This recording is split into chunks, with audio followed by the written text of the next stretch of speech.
All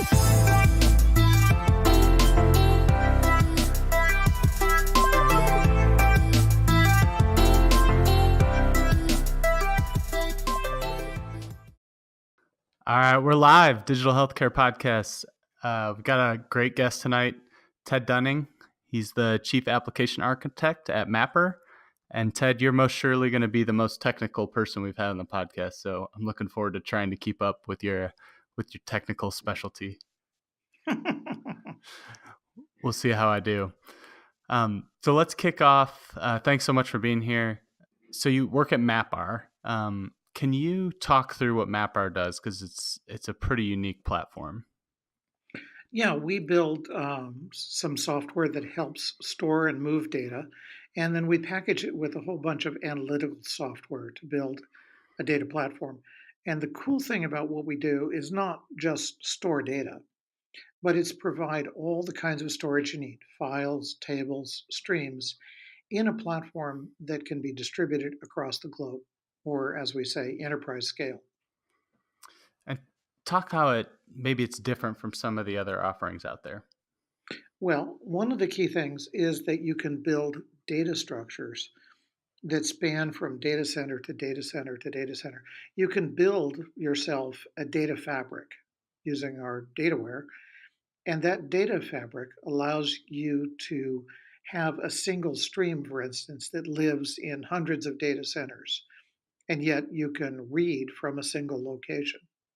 And that means that a lot of these transport issues about data, as well as data integrity and storage problems, just fade from your focus, and you get to focus on the higher value part of your system. Okay, you said a couple of words I want to tease apart. So dataware. That's the first time I've heard that phrase. Can you elaborate? Yeah, it's a software defined capability that is the thing that allows you to build these data fabrics. And it's what we build. And to some degree, I think it really is a new segment. It's not storage, it's not hardware, it is infrastructure, but it's also not an application, even though it lives above the hardware and things like that. It's a software defined layer that allows you to work from cloud to cloud to on premises and mix and match these capabilities however is right. If you've got factories, then small data acquisition clusters and things that interface with plant historians in the factories are good. If you have multiple data centers that are serving content, then having clusters in those data centers is good. Or if you just have lots and lots of data centers, one of our customers has 80 separate data centers because of data sovereignty and the reliability that they need to have. Others It's may not. have, go ahead. I was going to say it's not a data lake, though, right? You can certainly build a data lake with it, but no, it's gone much beyond the idea of the simple data lake. Okay. And so, how does I guess if you're on the existing, let's say an existing cloud platform, or maybe it's a set of on-premise servers and databases, how would you go about moving to the dataware? And is that even the right way to phrase it? That's a fine way to phrase it. Okay. And it might sometimes be that the dataware comes to you. You might have legacy applications that you want to have a little bit more freedom. You want to modernize your data strategy, perhaps. And so let's take that as a simple case. You have some large computation that lives on files, and fine. We can immediately go ahead and store those files using MapR as the data platform. And at that point, at that very moment, you can have that legacy application suddenly have many machines that it could run on. Previously, of course, you would be kind of bound to the wheel of human existence and have to run that program on the computer that that program had always run on before. But now you could have something like Kubernetes controlling where it goes, and wherever it goes, it would be able to access its data. Now, you could go a bit further because you might have other kinds of data that you previously ignored. These could come in a streaming or otherwise fashion, And you can start to glue them together using large-scale modern analytic tools like Spark.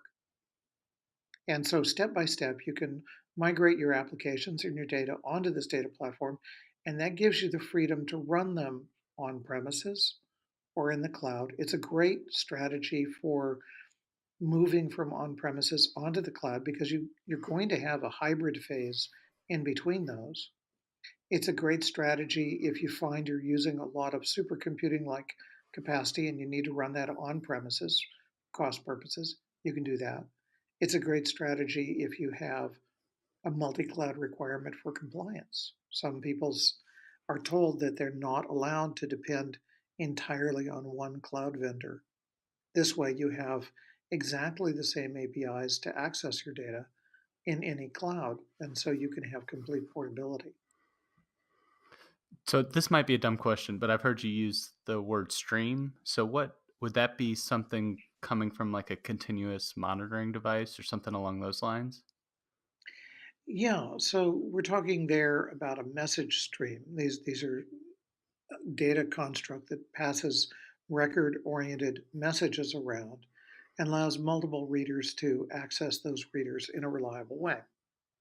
And that might come from a machine, that might come from a business process. You know, if you've got 1,000 cash registers out there, they're emitting a stream of record-oriented data just as much as any measurement devices would. Hmm. Okay. So it's a big, I guess the technology is so different from kind of the normal, I would say, is a big part of what the company does, just getting people exposed to the new concepts and the new ideas that are available through MapR. Yeah, teaching them what the opportunities are for data restructuring is part of it, but also teaching them how, if it ain't broke, we don't necessarily have to fix it, is a very important concept there.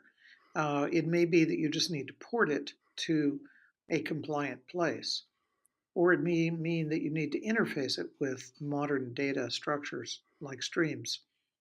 But these can be done because we have, the old style merging with the new, POSIX style file access combined with Kafka style stream access and DocumentDB style table access, all in the same platform and all capable of being distributed globally. Is it pretty seamless to get connected into any of the different upstream or downstream sources?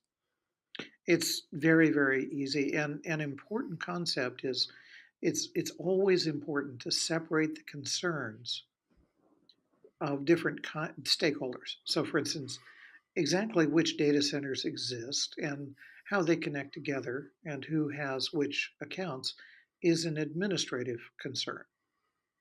How the programs that use that data work and exactly what function they perform is a developer and a business concern. And the two should be able to get out of each other's way with ease, and they should be able to do administrative things without concerning the functional stakeholders so much. Now, there's going to be some impact, but if you're reading a stream, it shouldn't matter to you whether the data originated locally or across an ocean. That's an example of separation of concerns. The exact location, and then frankly, the exact time, is a non functional concern. It has to do with geography and timing and things like that, and we should have the freedom to not pay attention to them if we want to. And when you say freedom, maybe another way to put it is you shouldn't have to invest a ton of time in setting up those type of structures, right? Because I think that's the difficulties with a lot of platforms. You can get there, but it's just an uphill battle. Yeah, and frankly, I say freedom because it sounds like I'm, William Wallace or something in Braveheart. You could imagine all those Scots on horses yelling "Data freedom!" But I mean, that's an emotional draw. No doubt about that. But one of the key freedoms when it comes to computers is freedom from bullshit. Literally, the muck that kind of tugs at you and draws you into a bog. uh, freedom from that is a really, really important thing. And if you can solve a problem cleanly and at a platform level, this is not us. This is a general philosophical thing. Cleanly solving a problem and getting it out of your mind is a huge productivity boost. Absolutely.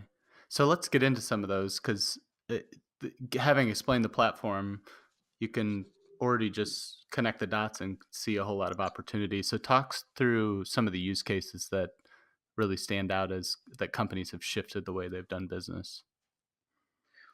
Well, this is always going to be one of those top of mind sort of things. Who talked to me last? Well, there's a logistics company that just adopted the platform. Now they have very, very much a legacy situation. Well, they had a very much a legacy situation. They had classic databases, they had triggers, they had all the stuff that binds them to the old style of computing. And they expected they wanted to go to cloud. They wanted to go to more modern architectures. They read a book about streaming architecture. They thought it was really cool. All of their friends had microservices and they didn't, that sort of thing. So they expected it to take 3 to 5 years to convert. Just less than a year into the project, they found they've converted almost all of their systems over to a streaming architecture. And that didn't mean recoding everything. It means re-architecting the stuff around some existing things. They have, for instance, a huge mixed integer linear programming optimization program that they've been using, and that's been developed over a period of 40 years. It optimizes where trucks stop, what do they pick up, that sort of thing. And it was very, very easy to take streaming input, put it in files next to that program, and have that program just run. But having the freedom to decide where it runs today and how many instances of it you run and still have access to the data it needs was suddenly just an eye-opening thing. And the idea that they could build streaming microservices which are independent in time and implementation version, that they could have multiple versions of the same services running and testing live next to the current production was just an amazing revelation to them. And the productivity advantages started compounding so that literally in less than a year, they had done their 5 year conversion. Hmm. That's that's pretty powerful. Can My mind's already jumping to healthcare. Okay, do you have any good examples from healthcare? We do. We have tons of examples. We have people running drug discovery systems on MapR, and these are, again, big legacy applications. We have people doing fraud detection in Medicare. I mean, an awful lot of good things happen because people get health care. But since it's kind of an expensive thing, thieves go after that billing stream and they either pretend to provide services to fake people or they pretend to provide services that they didn't provide to real people, or they have pretend customers who pretend to have received services and so on.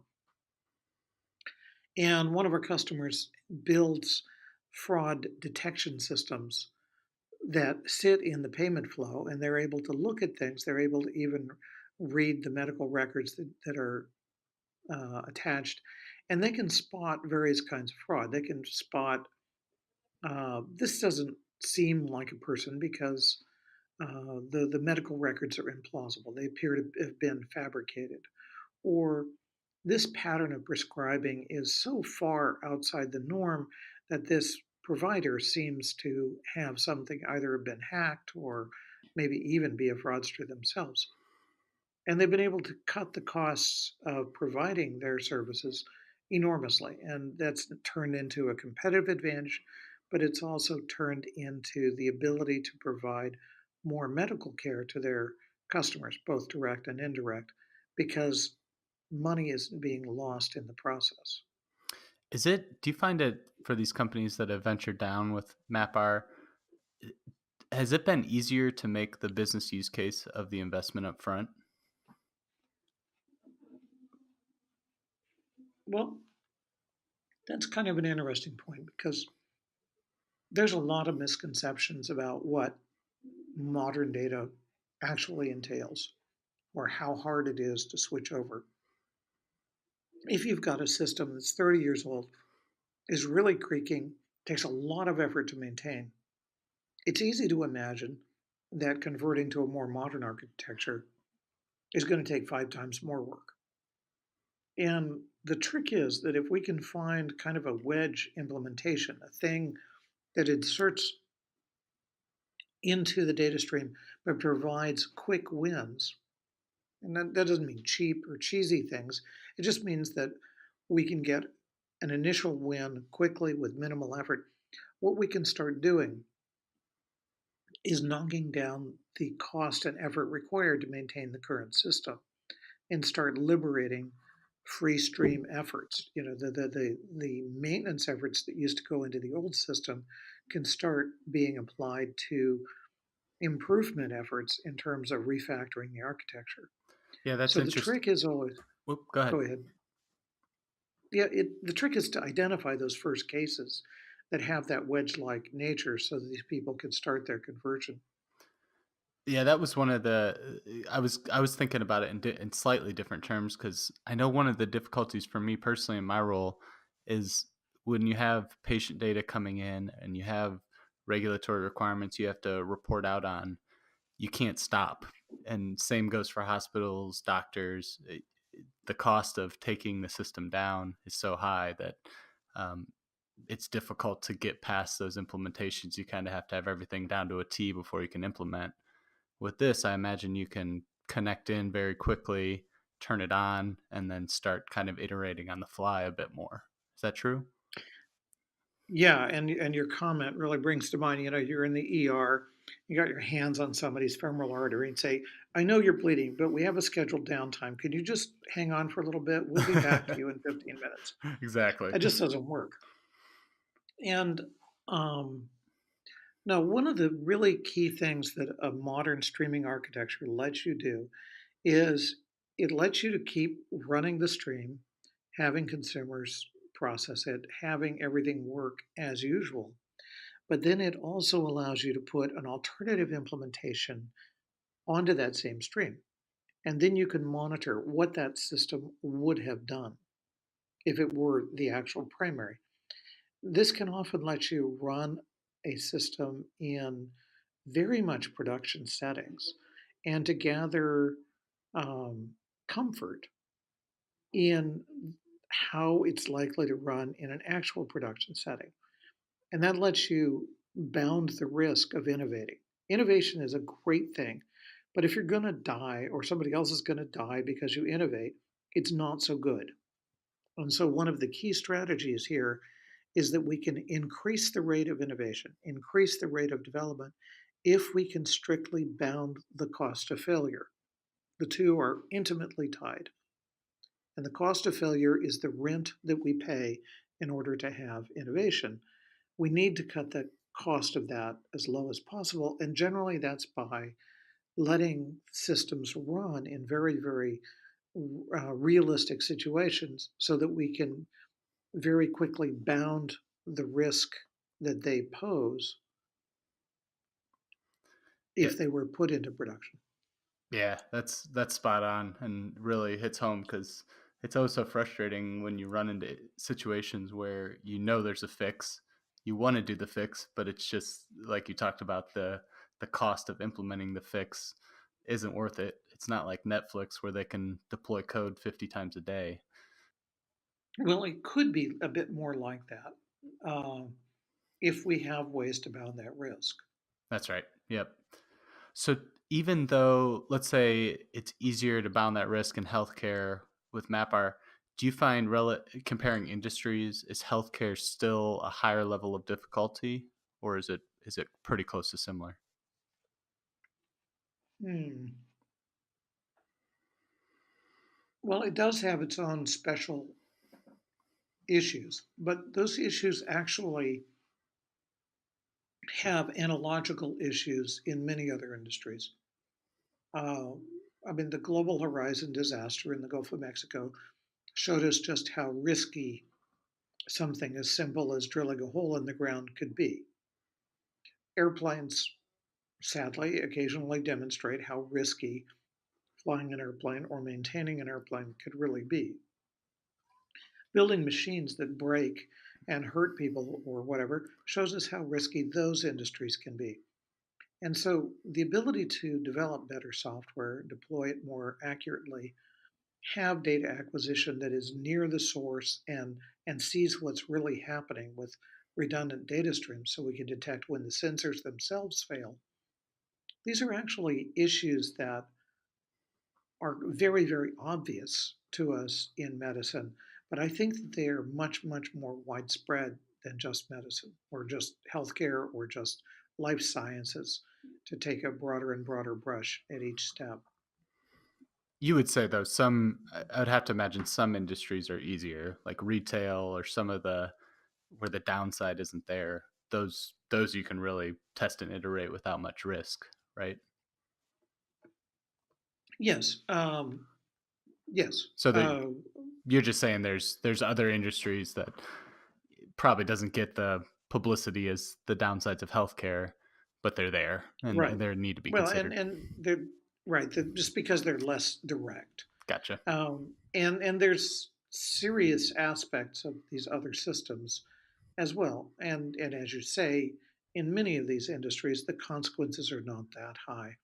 But frankly, in medicine, an awful lot of what happens is you have to get the right person to the right place with the right tool at the right time.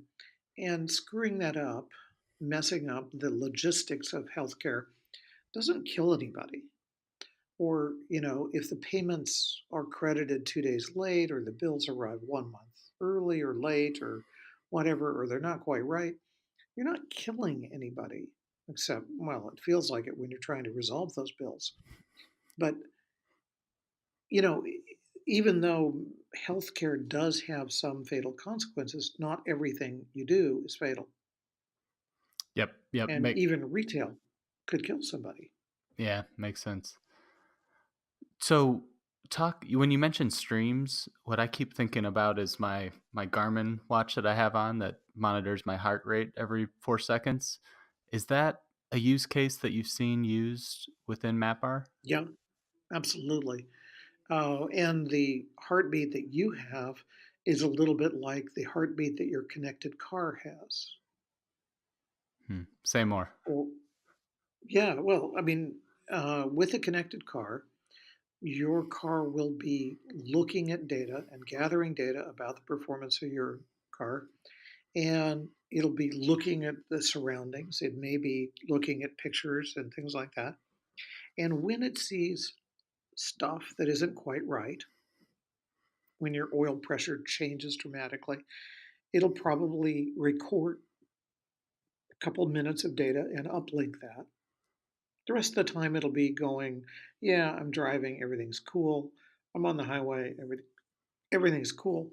But when something odd happens, if there's an accident or if there's some way that the engine is performing that doesn't seem normal, it will uplink much more detail.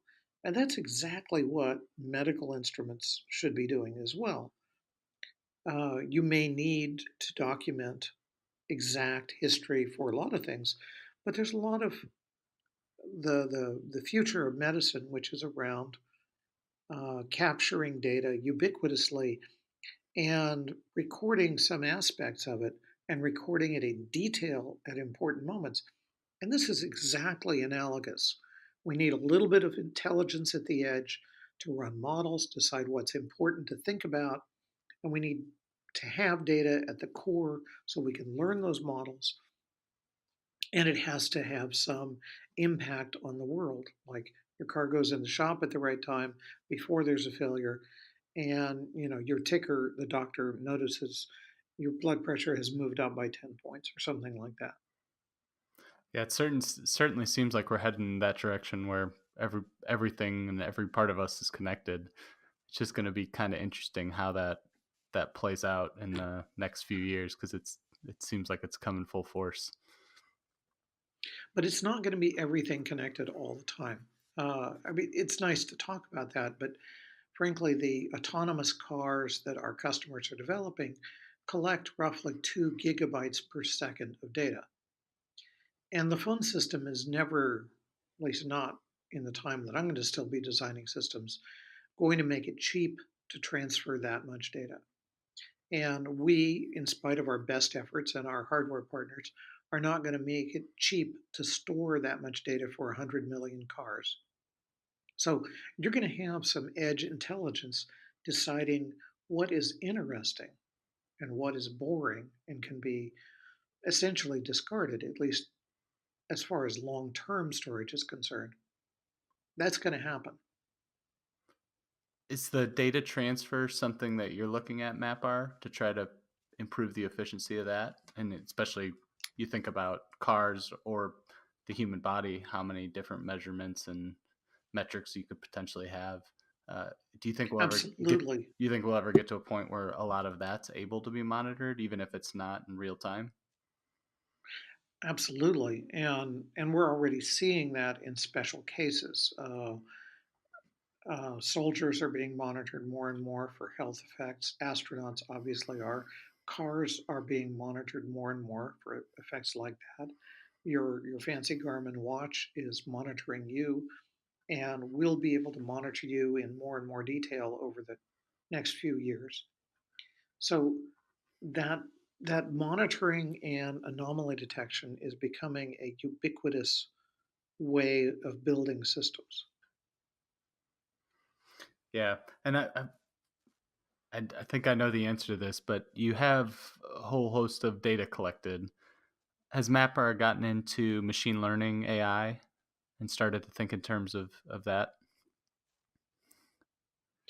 We absolutely have, and I personally have been involved in that for quite a long time.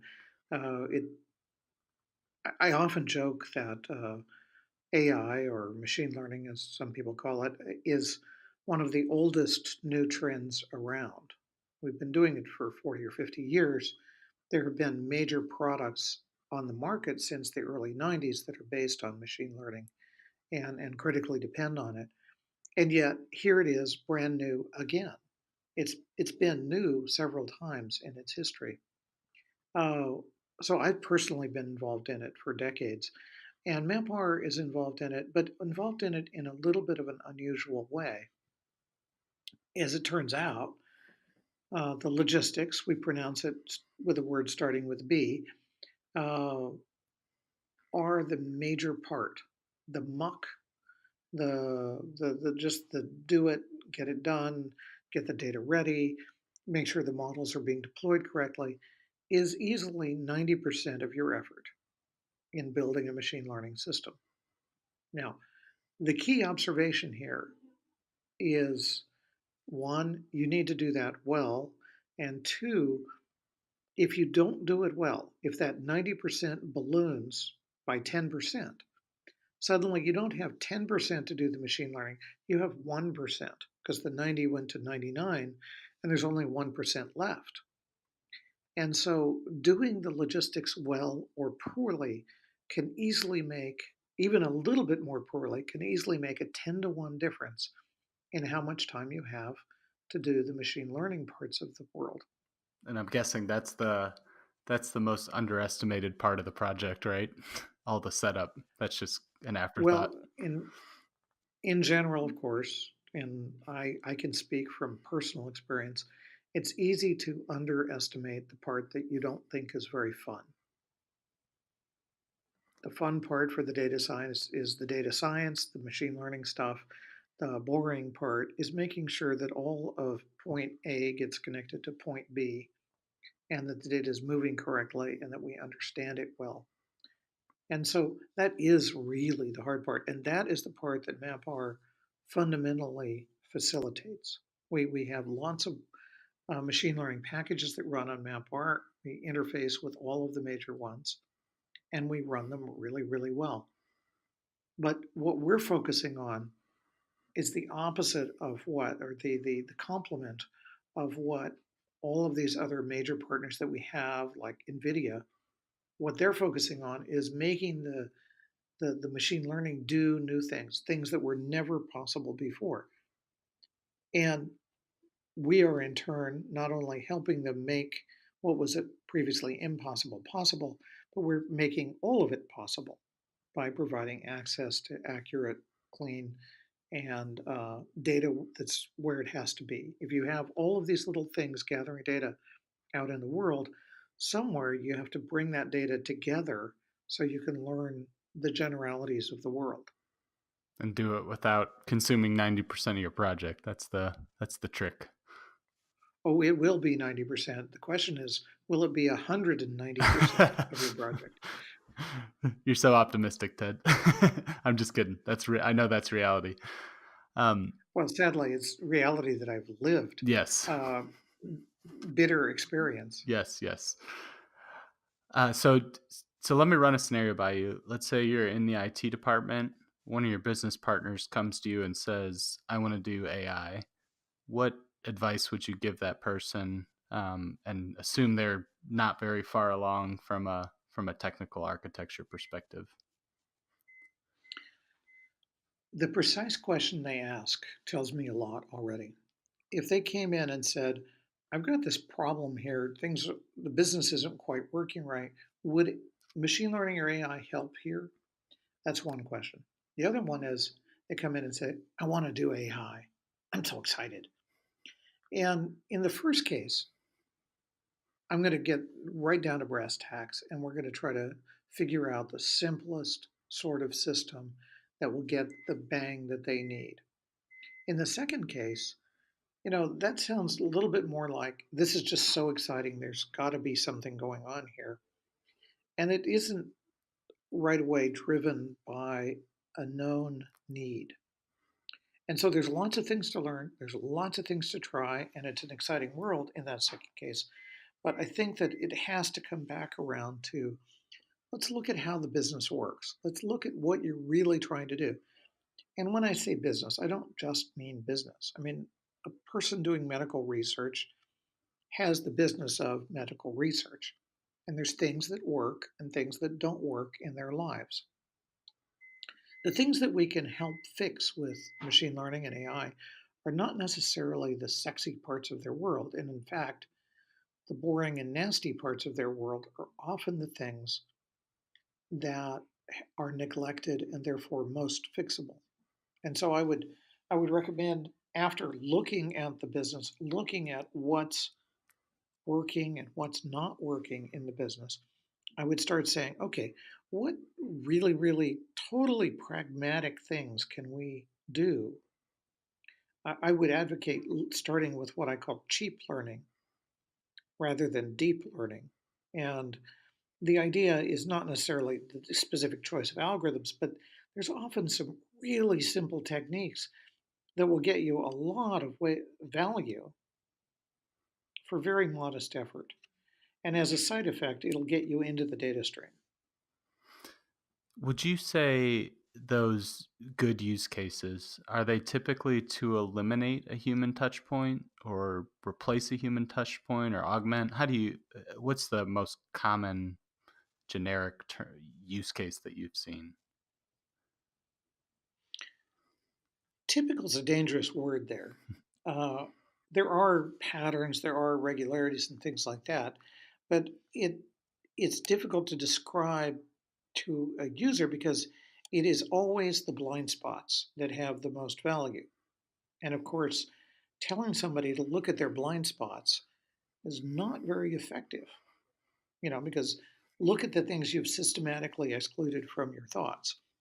One very common use case is um, I, here's a word for it, bureaucratic mess ups. Uh, some of our customers, for instance, are engineering service organizations. So a lot of what happens in their business is somebody fixes something and it uses 20 little parts and takes 7 hours to do. Now, the key question is for each one of those parts and the overall activity and the hourly bill rate, are those reimbursable or not? Are some of the parts reimbursable and others not? Are some of the transfers that happen to be reimbursable subject to sales tax and some not? Just all of these sorts of gag me with a spoon sort of questions have to be answered correctly, because otherwise you're just kind of leaving money on the table.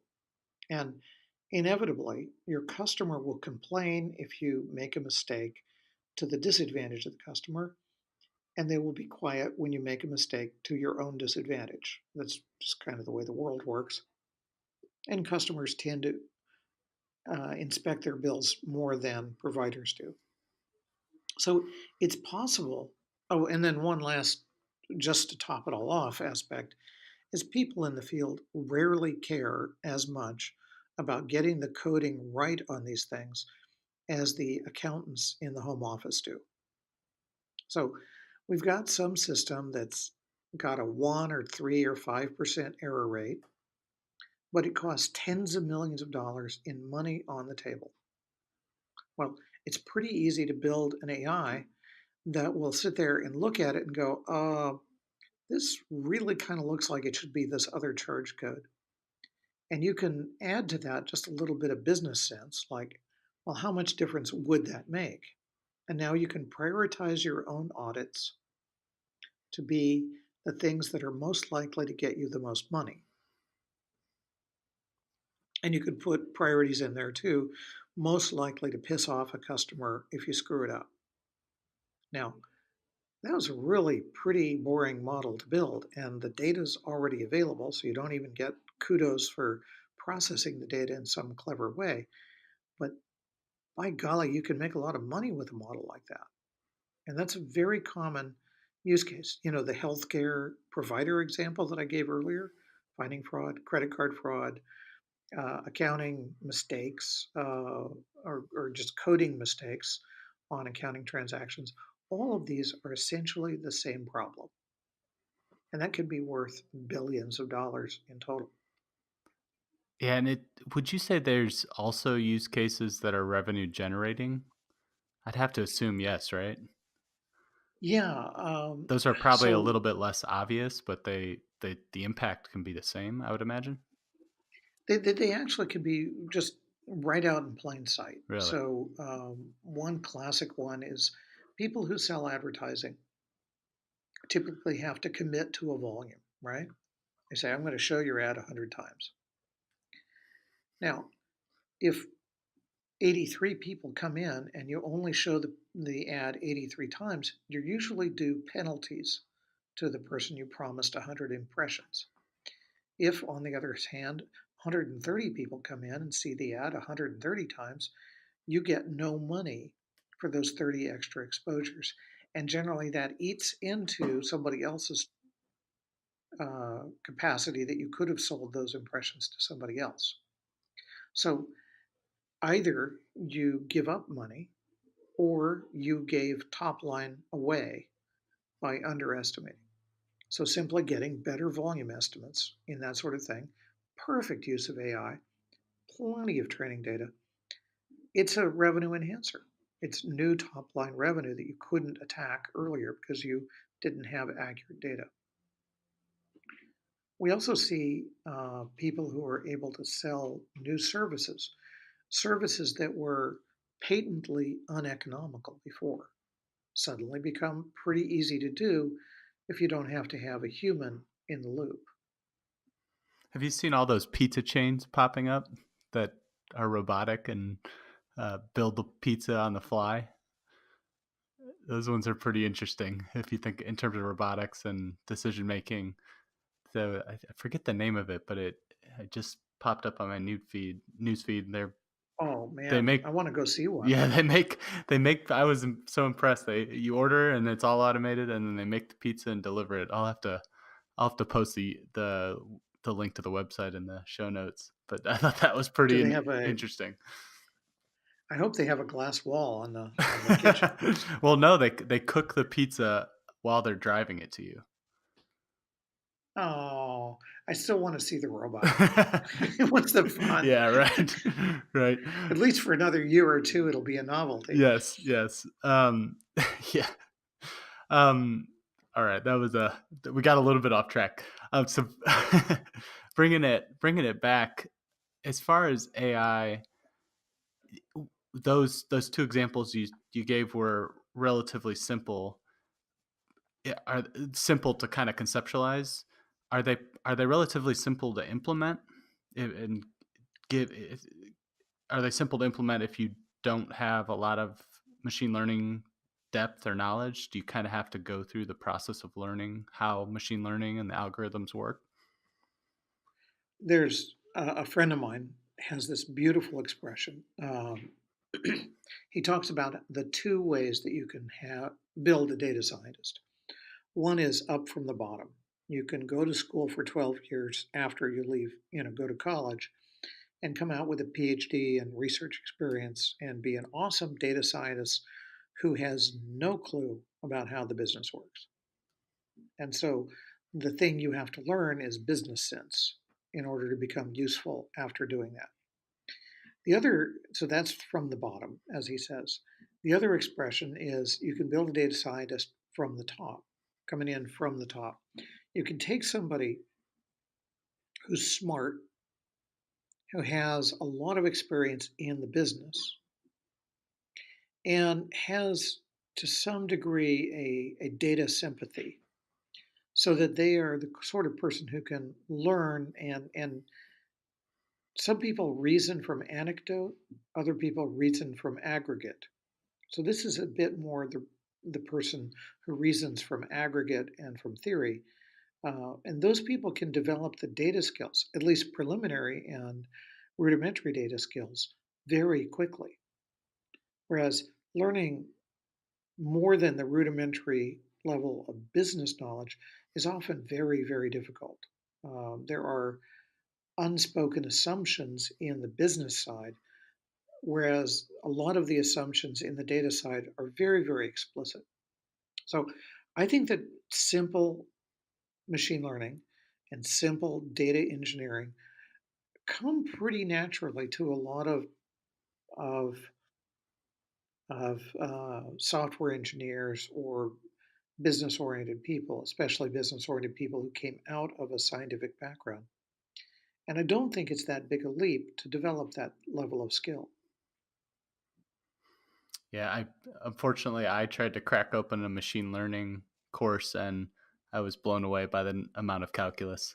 I was Oh, so but sure that I know you don't need to. Yes, I should caveat that you don't need to know the calculus, but the course I went through gave you the background and the highlights, and I just naturally assumed I was never going to use calculus again. yeah, and I think that there's a serious, serious problem there. A lot of these courses are written by people who develop machine learning algorithms, invent new things. And that's a little bit like starting off a car mechanics course with, you know, all of the statistical mechanics involved in flame propagation and things like that, and full electronics down to the quantum mechanics before you even tell them what a spark is or what gasoline is. And they look at that and they go, "Oh my God, I'm never going to be able to understand how to fix a car or replace a tire because I don't know about Hooke's law and all these things and what pressure really means and how it is that that happens and why rubber can leak air and so on." And I think that there's a lot of that the people who have written a lot of these courses have written them from the point of view, what do they feel is important in what they themselves know, not what can I give to business oriented people with some quantitative background to quickly teach them how to use data. And I've been involved in two efforts to build certification programs for data scientists, one at the University of Washington and one at the University of California in Berkeley. And in both of those cases, the things that I wanted the courses to focus in on was how do you draw pictures? How do you interpret pictures? How do you process data in practical ways? And then how do you build simple models? And the only thing about models that's really important there is that you can build a thing and test it on new data. And that is the measure of quality. And that is such a simpler view. Yeah, it's really about the application of it. Yeah, that makes a lot of sense. Is there any good resources that you'd recommend or trainings? Well, the University of Washington and the University of California, Berkeley certificate Oh, processes are pretty well, good. are both of those publicly available? I believe that they are, and the Berkeley course is largely online, Great. and it talks about that. Um, but no, I think that there's a dearth of this practically minded sort of things. Now, you say that it sounds simple, but in fact, there's a deep philosophical change there. The deep philosophical change is going from the old style of statistics, which is retrospective interpretation of the world based on measurements I already have, and trying to get as much meat out of that as I can, to this forward looking thing that I'm going to build a machine based on data I already have, and its only figure of merit is how well it works on the future. Now, that's a complete change, and that's a really difficult change for a lot of statistics oriented people to make. And it's really hard for normal people to look at most statistics courses and see that because it's not there. But that's a big deal. And then to, I'm trying to tie that back. So when you're trying to apply the machine learning algorithms, is I guess your recommendation would be to come from the application standpoint and try to learn it almost from the top down rather than ground up, where you're going deep in the calculus and statistical. Is it an accurate kind of what summary of what you were saying? I think that both routes are really, really valuable. Okay. Um, I've certainly taken the bottom up point of view, but I've always had a real affection for reality Hmm. as opposed to just theory. There's the famous quote about theory and practice are identical in theory, not so much in practice. Not my quote, but I love it. But the point that I really have to make is not that either path dominates and should always be used by people. It's that both paths exist, and people tend to think of the coming up from the bottom, the PhD path, as the only way to become a data scientist. And that is not so. These techniques are now to a state where a lot of people could use them without the PhD. Not true 20 years ago, not true 15 years ago, probably not even 10 years ago.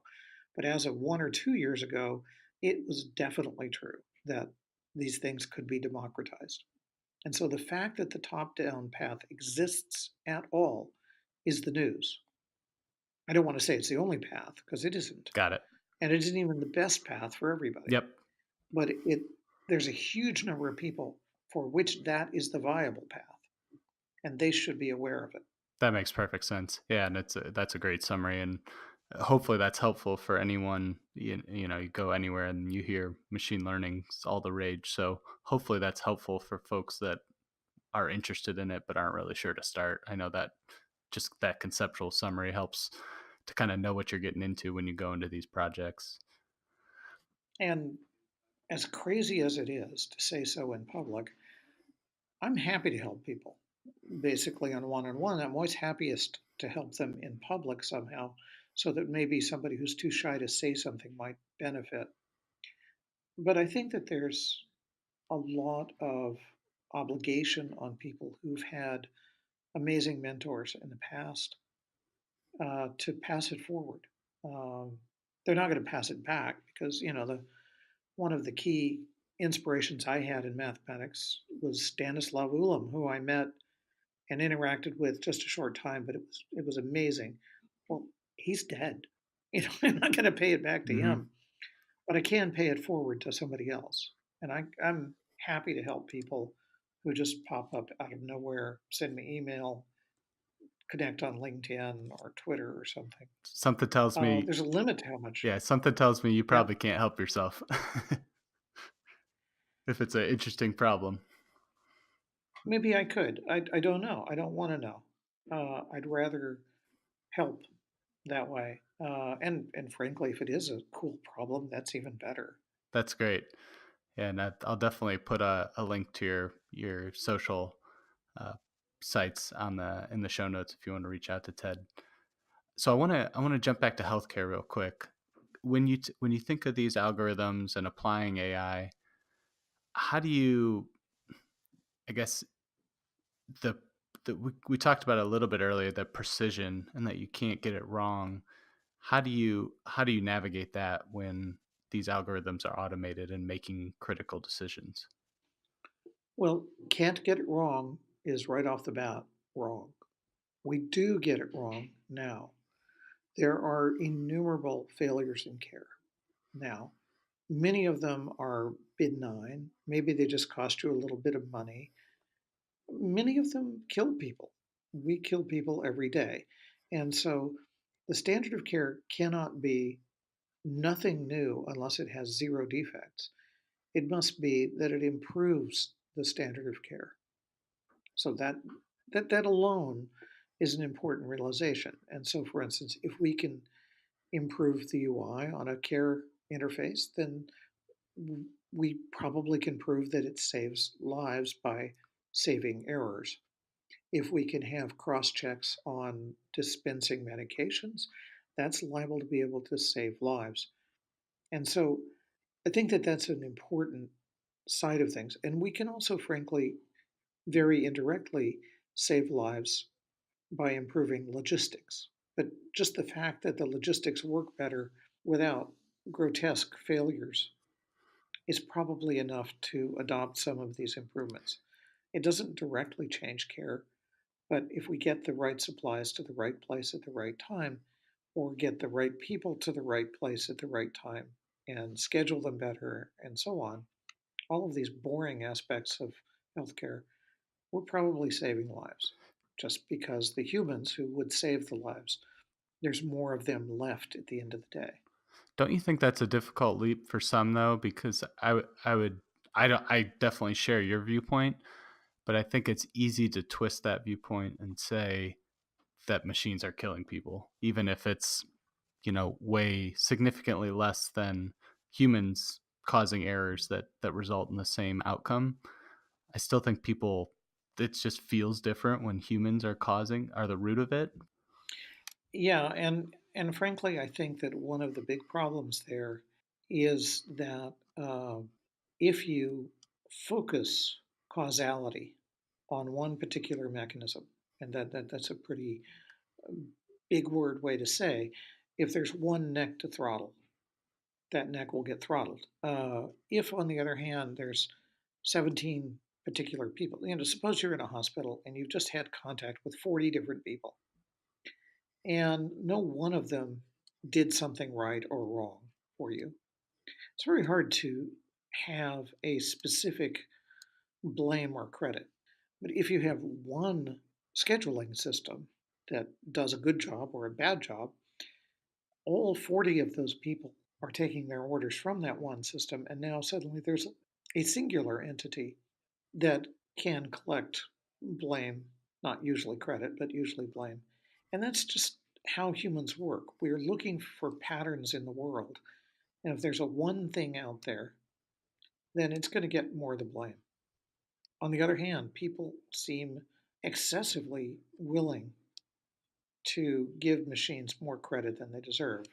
They give printed words more credit than spoken words. They give machines often or mechanistic processes more credit than they deserve. I had a friend once who said he was going to build a computer that would do nothing but play Hunt the Wumpus. And they would sell it to businesses so that people at the front desk could say, I'm sorry, our computer won't do that, with a completely straight face, because the computer would do nothing, basically.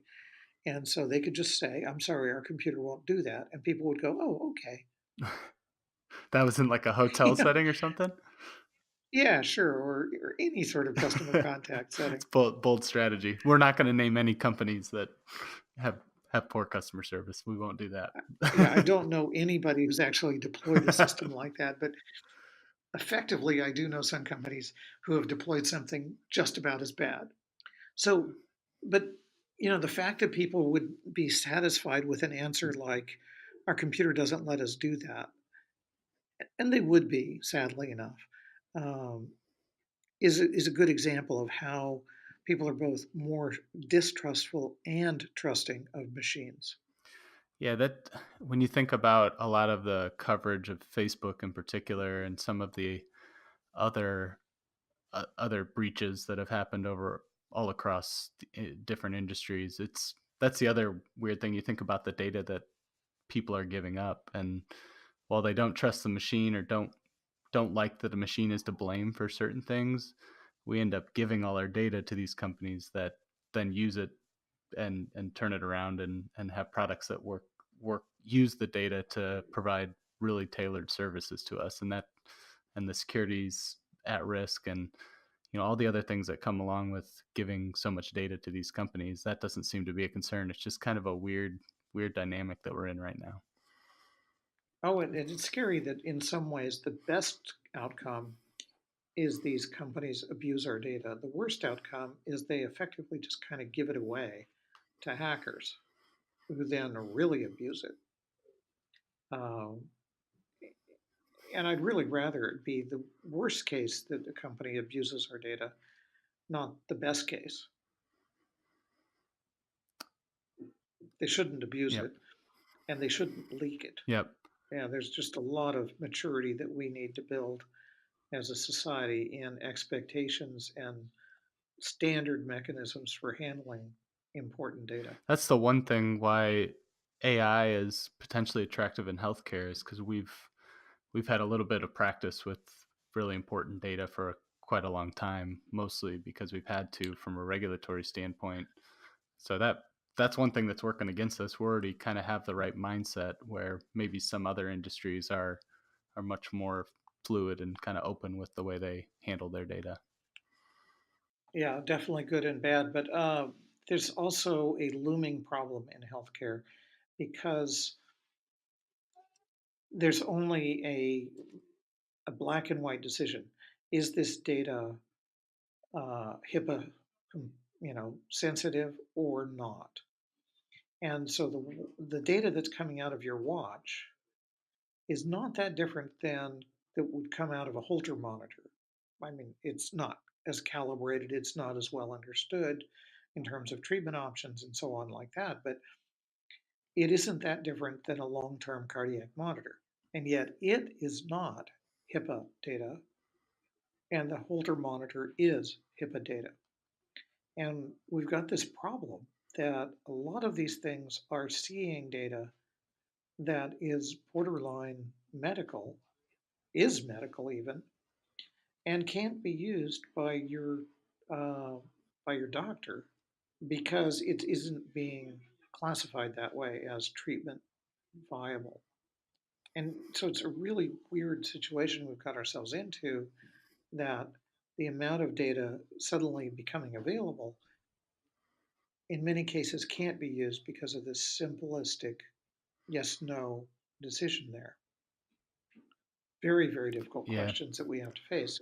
Probably not answerable in our current Yeah. framework Because quite. it's the question is who's going to be the one to fix it, right? It's just kind of everyone's Who's going to problem. be that one Yep, throat? that's Yeah, right. yeah. Let's say we work through that barrier though, and data can flow freely pretty much across the entire industry. I imagine a lot of new patient facing offerings will start popping up that will be using AI, and there's probably already a bunch that are being deployed now or already have been deployed for a while. Do you expect when it comes to health? Well, I guess it's pretty obvious that in a lot of other domains like social and some of those things, people don't really care how they get to the answer or how do they get to the end product. Do you think that will be the case in healthcare? Will patients kind of blindly trust the AI, or do you think they'll want to understand what's happening behind the scenes a bit more? It's going to be both. I'm sure. There's a lot of people who just don't care. They just want an answer. There's a lot of people who are going to dig in no matter what. But I really do think that if we can figure out ways to have or to simulate attention span in a medical setting, it's got to be possible to do better. And I base that on experience with healthcare in the US and healthcare abroad, and notably in England, where the National Health Service does a very good job so that the private hospitals and private doctors have a really serious standard of simplicity and care that they have to compete with. It is amazing because you can go in for a flat fee, you can see a doctor, it'll take 45 minutes to see them, to get into them, and they will spend 25 or 30 minutes with you. Now, it costs you money, it costs you £100. But the difference between getting 25 minutes and 5 minutes of a doctor's attention, and the difference at the end of the day between a doctor who has 5 minutes per patient and 25 minutes per patient, is profound. The, the quality of doctoring goes up when humans can be humans and humans don't have to be machines. And I really think that this problem of attention fatigue is a huge one in modern medicine. And I think that the problem of this fire hose of information that we have is a huge one. Things that could hopefully focus attention well, things that could flag, hopefully, humdrum things like is the body weight on a trend in the wrong direction?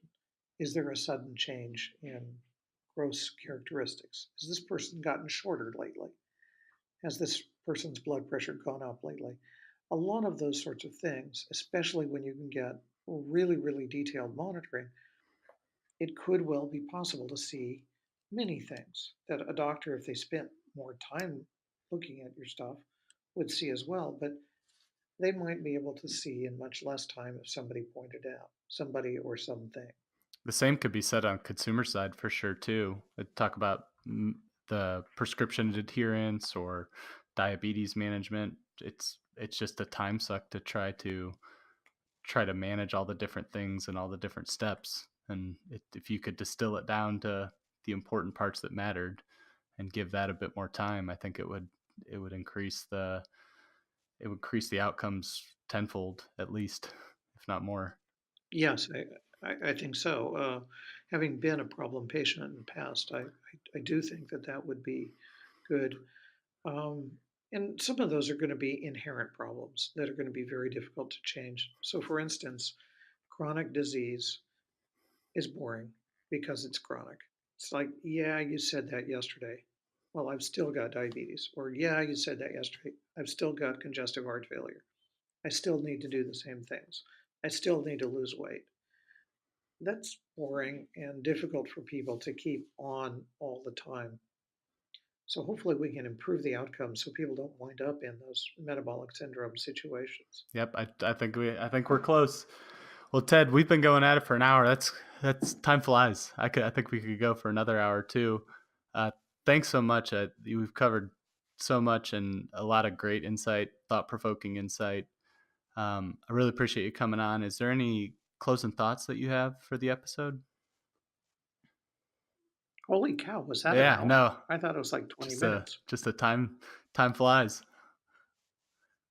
I think that's my closing thought. That's great. Well, like I said, I'll post the couple things we hit throughout the show in the show notes.